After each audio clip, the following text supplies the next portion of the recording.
say hi to everybody, and I'm going to double check and make sure we're live right here in the group. It just told me we were live streaming.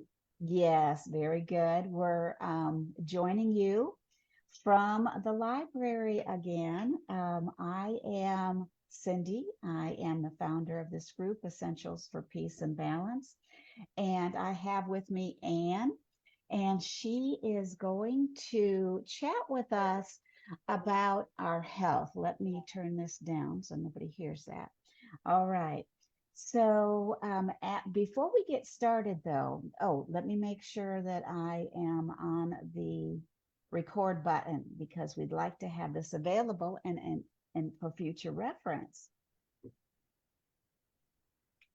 All it's right. going.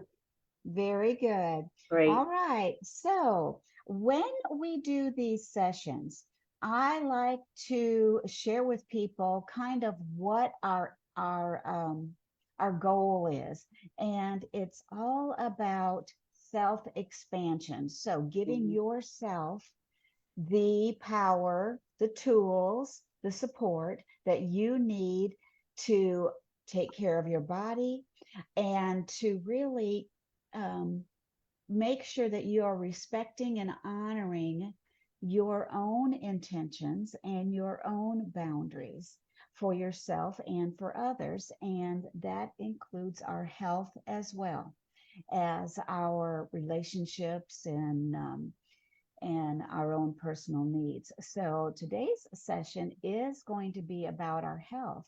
And I have with me Anne Russell, and she is a certified health coach through the Primal Health Coach Institute.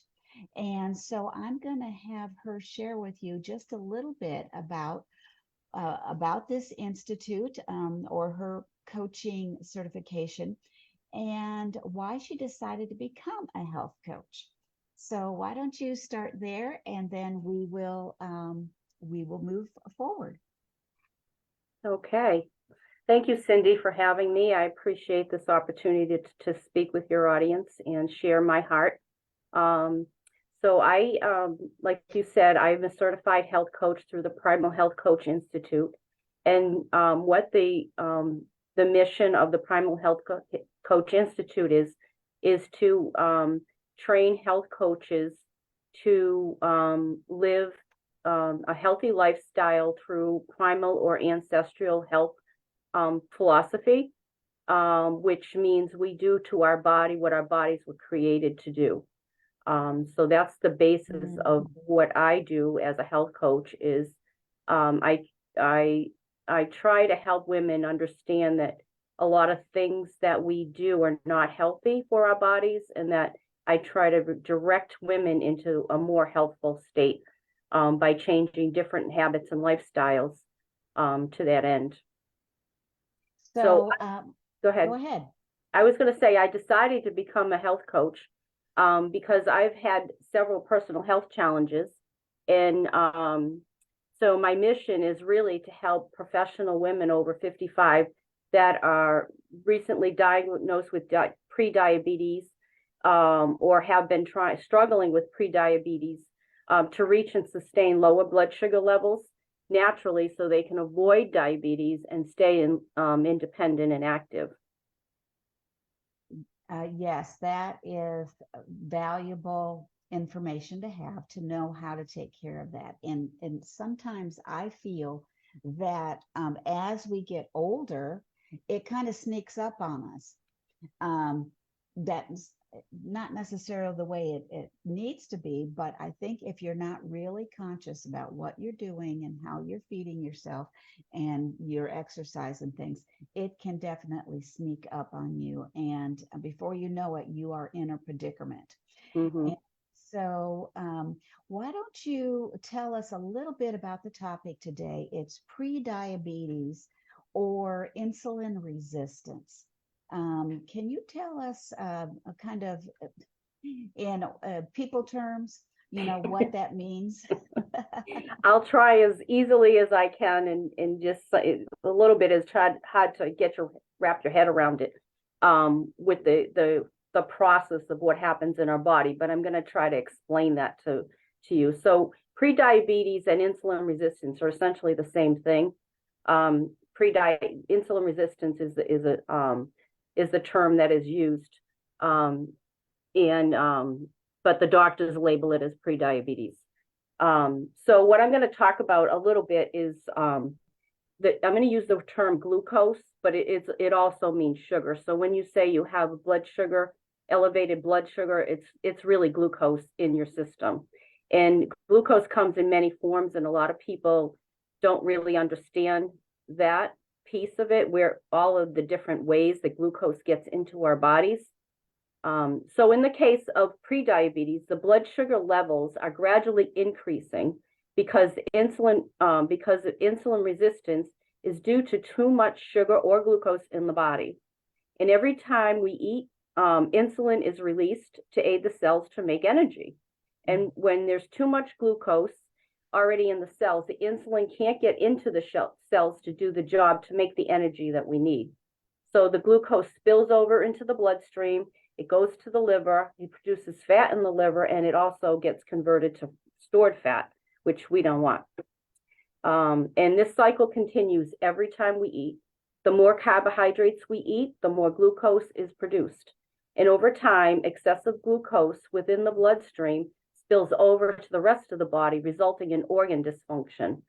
And this cycle can be interrupted by removing all sugars and processed foods from our diet. So, yeah. So at the cellular level, blood sugar is controlled by insulin. Whether the insulin can get into the cells is dependent on the concentration of the glucose in the cells and in the blood. The cell's job is to produce energy, and the proper balance of glucose and sugar in the bloodstream and in the cells is controlled by insulin. When the balance is not maintained, insulin is produced. However, the insulin can't get into the cells to do the job that it's supposed to do to make energy. So then sometimes you feel a little bit sluggish.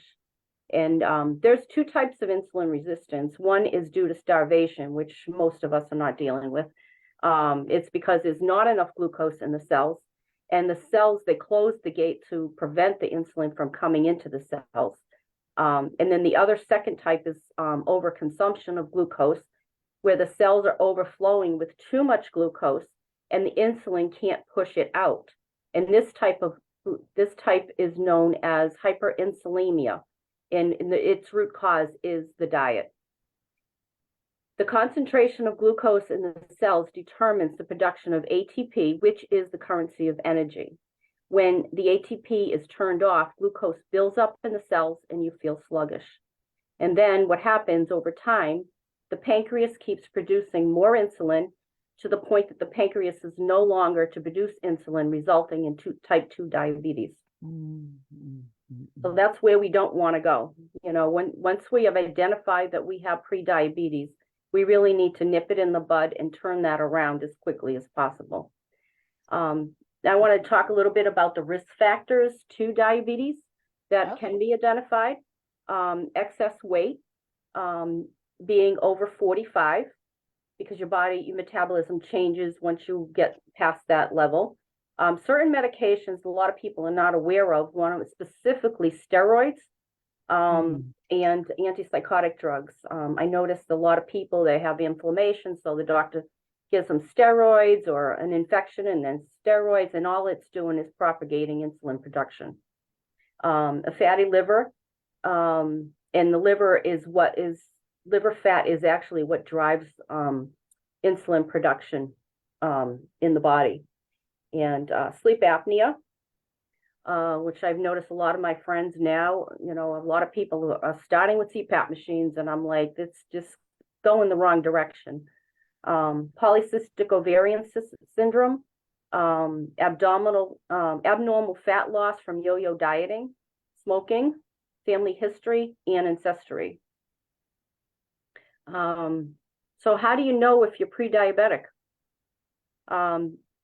Sometimes a lot of people don't know because the doctors haven't run the test. There's two tests that the doctors routinely run. Usually they just run the fasting glucose or the fasting blood sugar, which is really only a measure of the amount of sugar in your body at the time your blood sugar is drawn. It's not a true measure of the total sugar that's in your body over a period of time. In order to get that measure, there's what's called the A1C, and that is a cumulative measure of over 3 months. And that the A1C for pre-diabetes is 5.7 to 6.3, and anything over 6.3 is type 2 diabetes.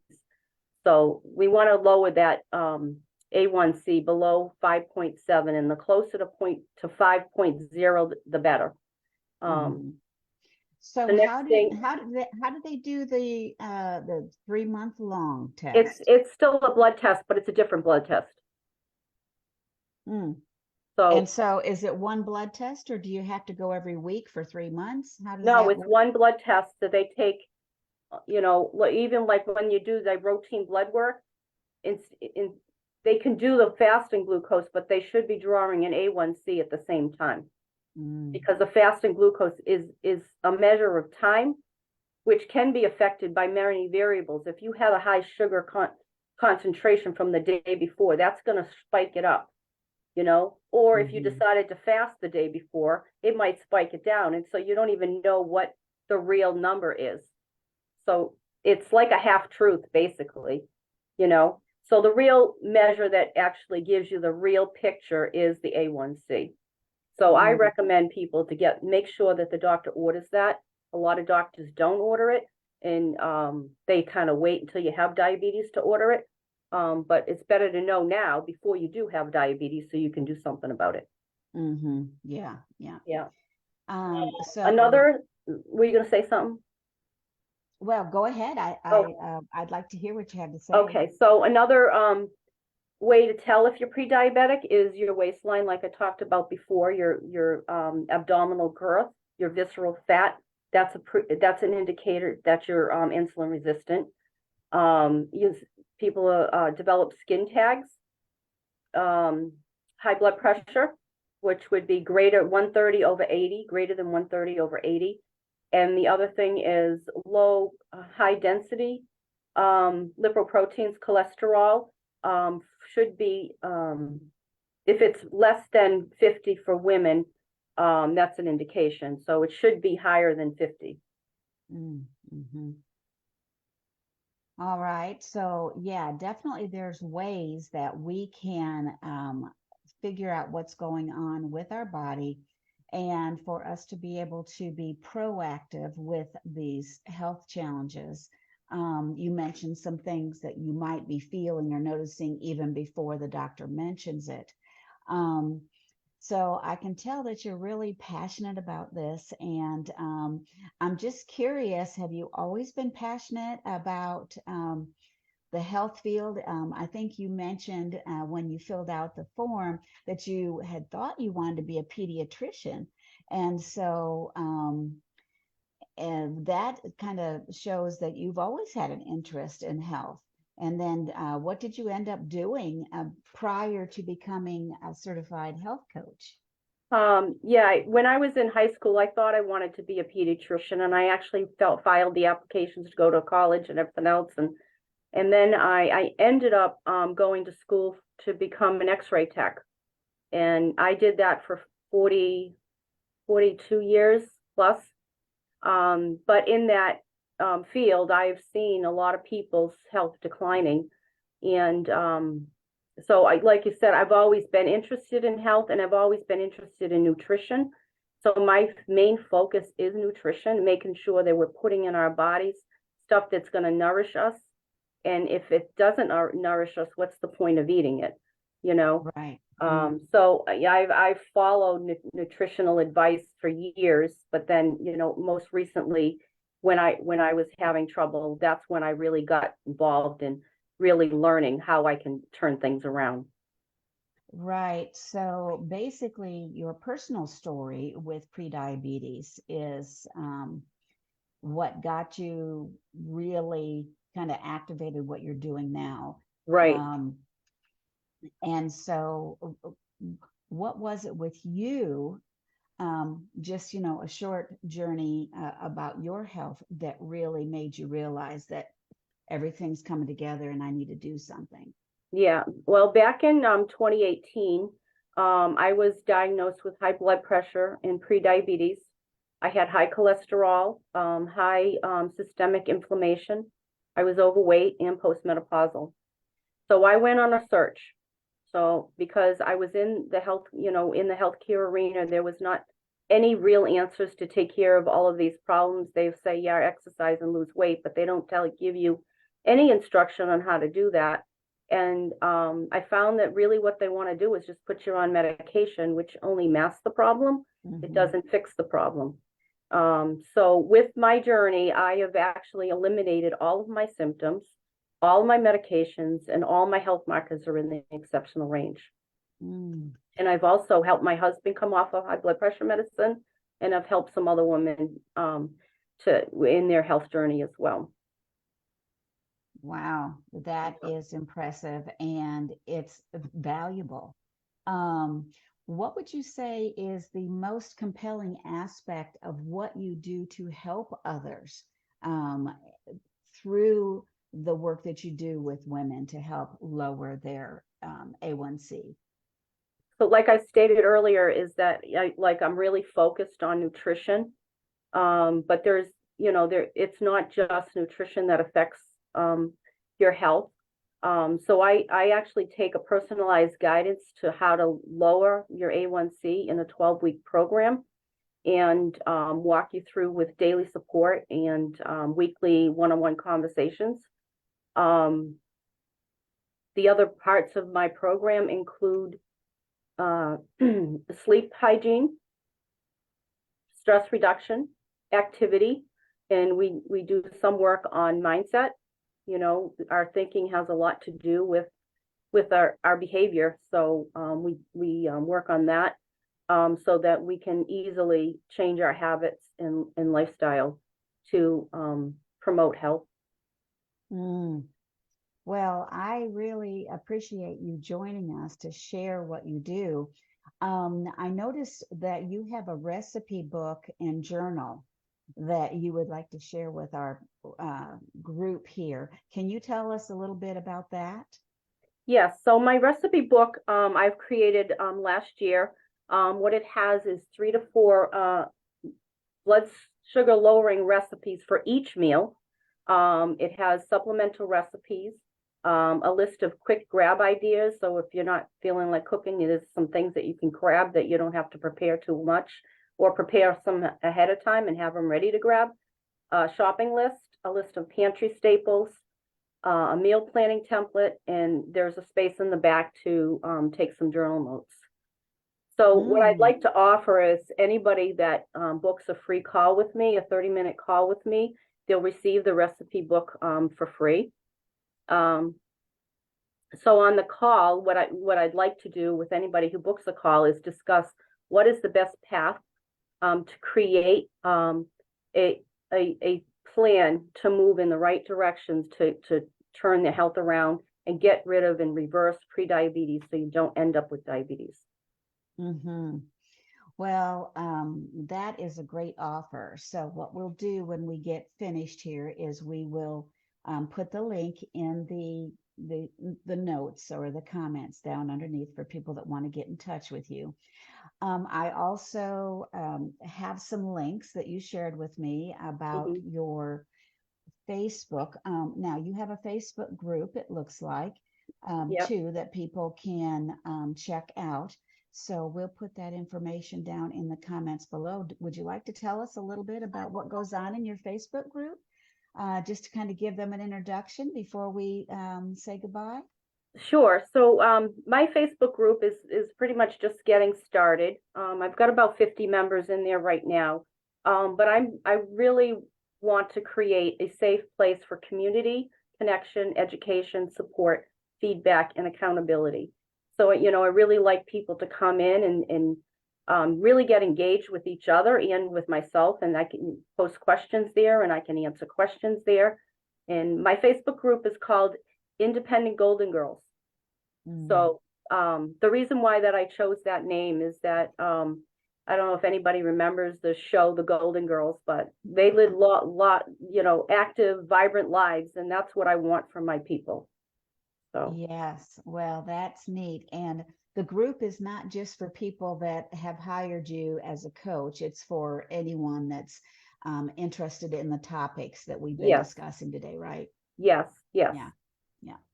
All right. Well, is there anything else you want to share with us before we say goodbye? Um, well, I do have a website, so if anybody wants to go and look at my website and learn more about me, the website is called yourlivinginwellness.com, and it's YOUR livinginwellness.com. So you can find some things there, and you can contact me through there as well, or my email address is ann@yourlivinginwellness.com. So it's very easy to find me on the web. Mm-hmm. And then what else would I like to share? I will be running a challenge in December for pre-diabetes. The date is going to be December 11th through the 15th. So all are welcome to join, and I would love to have you and serve you there. So thank you. Well, cool. And I would like for you to put a post in our group if you want to, Essentials for Peace and Balance group, about your upcoming challenge.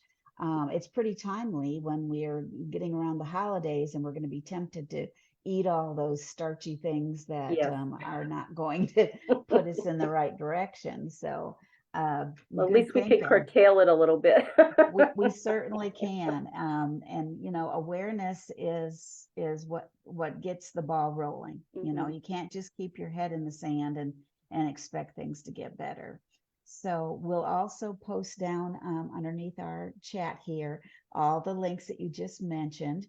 And I just want to congratulate you too for getting in there and taking care of your needs, and then getting your husband on board. That's not always an easy thing to do.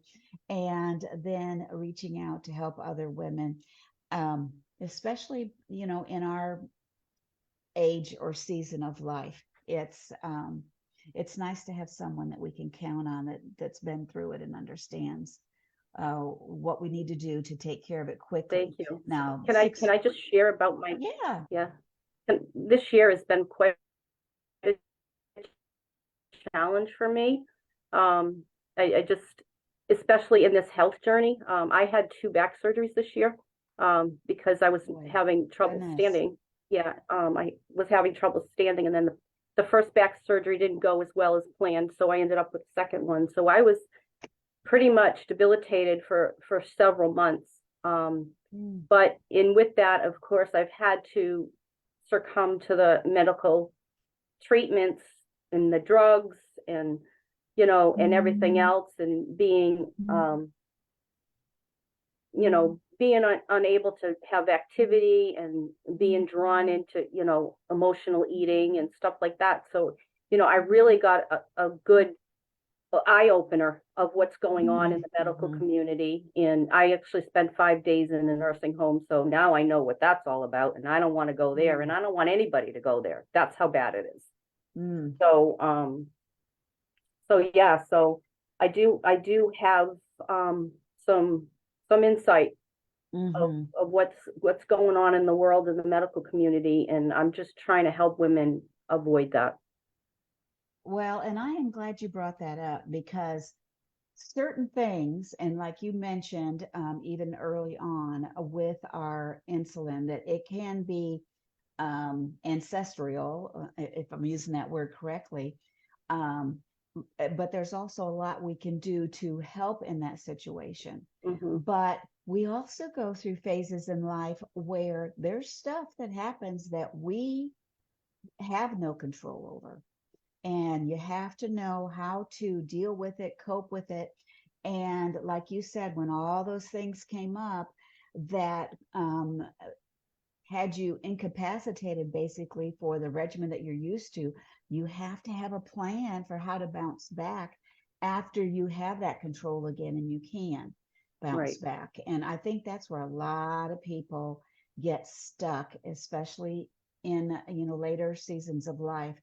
They have injuries, they have things that happen, and then they just sort of give up and let everything go.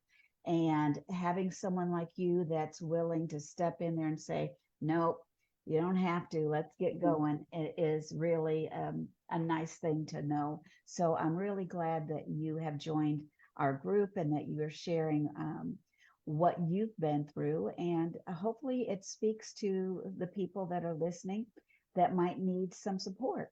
So like I said, we'll put all the links down below. And thanks again, Anne. Don't forget to post in the group about your challenge too that you have coming Okay. up so people can get ready for it. Okay. Yeah, that'll probably come out at the beginning of December. Okay. Yeah. Sounds The end of, good. after Thanksgiving, the beginning of December. Okay. Yeah. So thank you, Cindy, so much for having me on. It was a pleasure. And Yes. yeah, and I really look forward to helping as many women as possible. So please Yes. give me a call. Yep, we will. And thank you, those of you who have been watching. I've noticed that there's been people coming and going on here, and I know we'll have people watching the replay. So as questions come up, just post them in the comments, and we will be definitely willing to reach out and guide you. So thanks again, Absolutely. everyone. Yep, Thank you, and everyone. have a good afternoon. All right. Bye-bye. Bye-bye.